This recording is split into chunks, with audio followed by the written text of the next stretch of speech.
Good afternoon. It is Jane with Scraptastic or morning or whatever it is. Today's hashtag 50 gone by 2024. We're going to discuss some fat loss versus weight loss. How to lose fat sustainably. That's a hard word to speak. All right. Let's open up with the medical disclaimer, as always. Always check with your physician before starting any exercise program or diet regimen. Information here is my personal research into different health topics and is not to be considered medical advice. So please don't consider it medical advice. All right, fat loss versus weight loss. How to lose fat sustainably. There is a big difference between weight loss and fat loss. A lot of us want to lose the fat. The weight is a secondary goal. So let's talk about it. Fat loss is not the same as weight loss. Fat loss is a type of weight loss, but it's not the only option on your weight loss menu. The other areas of weight loss are water and muscle, but most people don't want to lose water and muscle. They want to lose fat. So losing body fat is generally a positive move, but not always. Some amount of body fat is essential for human flourishing. We do need some body fat. In this guide to fat loss versus weight loss, you'll learn the difference between fat loss and weight loss, what a healthy body fat percentage looks like, and how to lose weight sustainably. So, here we go. Understanding weight loss. Weight loss is a simple concept. If you lose 5 pounds, if you go up from 200 to 190, if you go from 200 pounds to 195, you have officially lost weight. The problem is we don't know where those 5 pounds came from. Did it come from water? Did it come from muscle? Did it come from fat? Basically, you don't know where those 5 pounds came from. It could be water pounds from glycogen loss, or maybe something else. During fasting, carb restriction, and exercise, your body taps into your storage glucose, which is called glycogen, in muscle and liver tissue. What is relevant here is glycogen is mostly water weight. So when it's broken down, the water is released and excreted through your urine. That's why initial weight loss from ketos or any other weight loss program, intermittent fasting, is often gained back. It's just simple. When you reintroduce the foods, then the glycogen reforms and adds that water weight back in. It's also going to fluctuate along with your hydration status. If you weigh yourself in a dehydrated state, say after a long sauna or exercising quite a long time, sweating profusely, you're going to weigh less than if you properly hydrated with fluids and electrolytes. Dehydration can occur from inadequate fluid intake, sweat loss, diarrhea, alcohol abuse, and various medications. You cannot always control all these factors, but weighing yourself at the same time each day, ideally first thing in the morning, helps normalize the data for your hydration status. Then there's muscle loss, which is almost always undesirable. A lower ratio of muscle to body fat has been linked to higher rates of kidney disease, heart disease, and diabetes. As in older folks, age-related muscle loss, sarcopenia is a major cause of functional decline. In general, muscle loss occurs due to inadequate calorie consumption, inadequate protein intake, inadequate strength training. So if you fast for too long, you're guaranteed to lose muscle. Your body needs protein to survive, and it will scavenge your muscles for those needs in absence of a dietary protein. You're also likely to lose water and fat. Let's talk more about the fat loss. All sustainable weight loss programs focus on fat loss. Fat loss is the goal, not water or muscle. Fat is how your body stores excess energy. So if you exceed your daily metabolic needs, the extra calories tend to get stored as triglycerides, which are bundles of fatty acids in your adipose tissue, which is your body fat.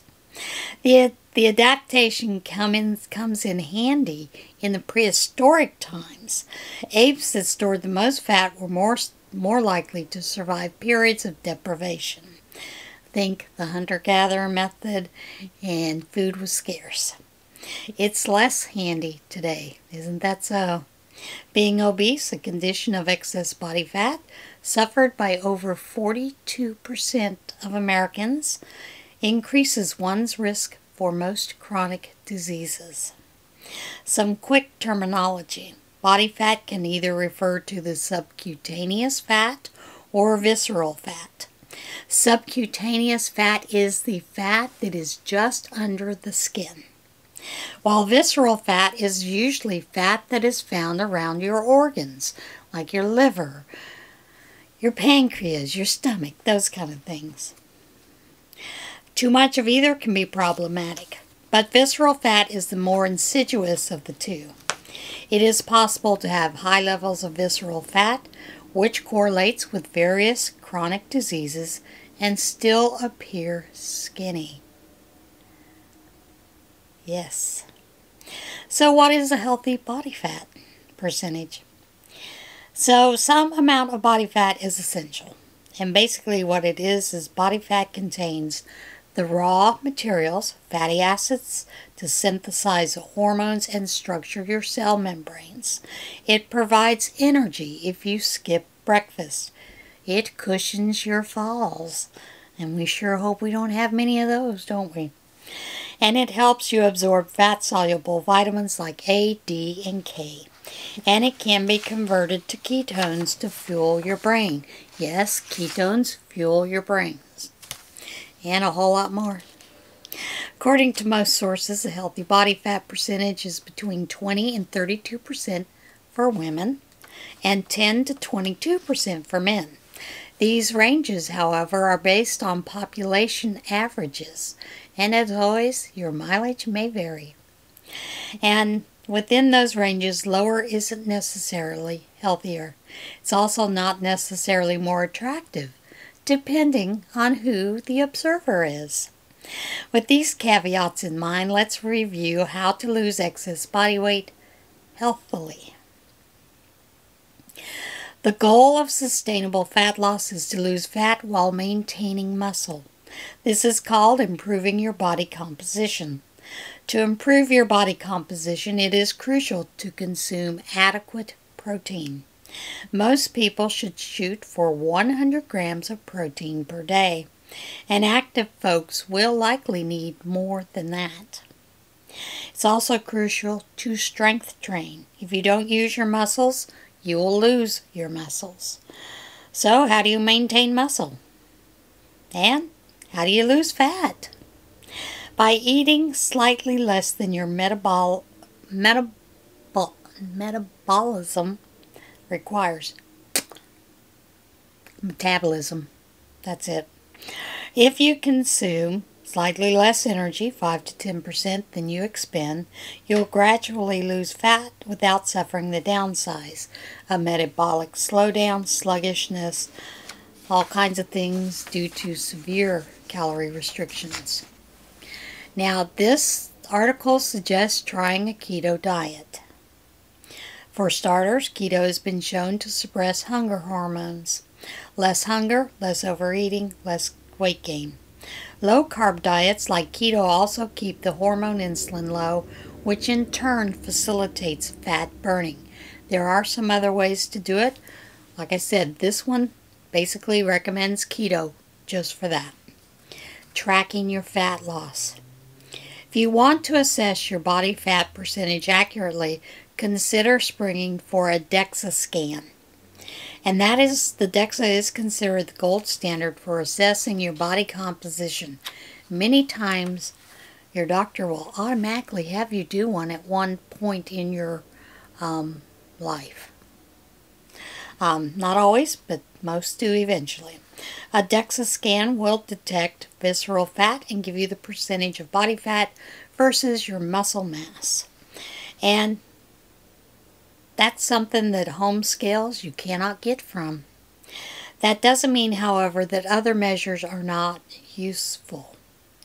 It still makes sense to monitor your body weight, waist circumference, and physical appearance in the mirror. That's always a good idea.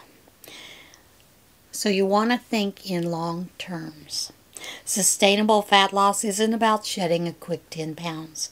It's about designing your lifestyle to maintain muscle while slowly losing unhealthy excess fat. As you calibrate your routine, consider using some of the apps, carb monitors, food nutrients. You know, there's all kinds of apps to track your protein, exercise, calorie goals, those kind of things. So when you track your progress, you're going to see that you have increased personal accountability. And that is that on that. We will get into some other subjects later on.